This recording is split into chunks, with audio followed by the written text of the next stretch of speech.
Monsieur le ministre des Finances, de l'économie et des finances. Monsieur le Président de l'Assemblée nationale, Monsieur le Premier ministre, honorables députés, Mesdames et Messieurs, chers collègues, moi je voulais revenir très rapidement sur la question des exonérations des investissements et de la mauvaise pratique des sociétés qui bénéficient de ces investissements lesquels ne présentent pas toujours de bonnes pratiques. Je pense que, honorables députés, il serait bon que d'abord on se mette tous d'accord sur l'intérêt d'avoir des investissements directs étrangers en République de Djibouti. On est très d'accord ça. On est également d'accord par ailleurs qu'il y a une compétition féroce entre pays au niveau mondial, mais également au niveau régional.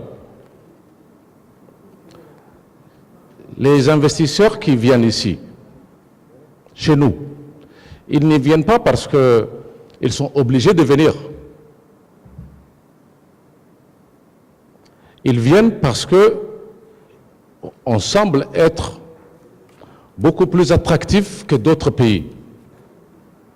Et cette attractivité, elle vient d'abord et principalement de notre avantage géostratégique, c'est-à-dire la localisation de Djibouti, là où nous nous trouvons.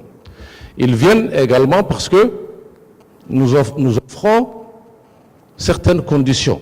Nous offrons des avantages comparatifs qui sont suffisamment attractifs par rapport à d'autres qui sont en compétition par rapport à nous. Maintenant, les autres avantages pour lesquels ces investisseurs ils viennent chez nous, ils trouvent un environnement de travail, un environnement d'exécution de leurs projets, ou un environnement où leurs investissements produiront des résultats suffisamment utiles, suffisamment avantageux, et pour eux et pour les Djiboutiens. Il y a une partie, pendant ces travaux, ou en tout cas dans le cycle de réalisation d'un investissement, nous avons un cycle de construction. C'est la période où le projet est en cours de construction. Je prends l'exemple de ce qui a été signé hier, les pipelines. Il y aura, pendant les périodes de pic, 2000 emplois créés autour de ce projet.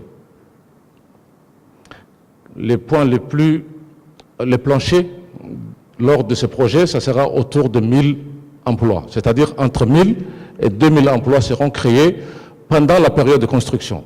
En opération, cet investissement va générer un emploi direct de 500. Tout ça, ce sont des bénéfices recherchés.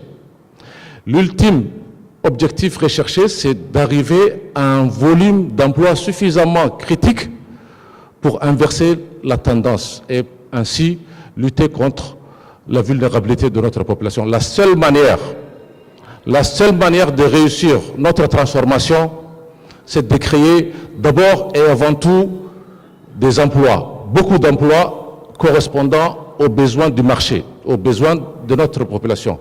Maintenant, pour créer ces emplois, il va falloir faire quelques sacrifices.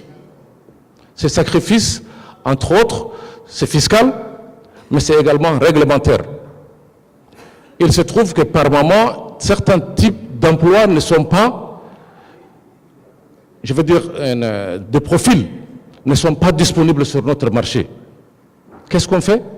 On leur empêche? On ne peut pas empêcher, ce n'est pas possible. C'est à nous, et c'était à nous de préparer par rapport aux besoins à venir.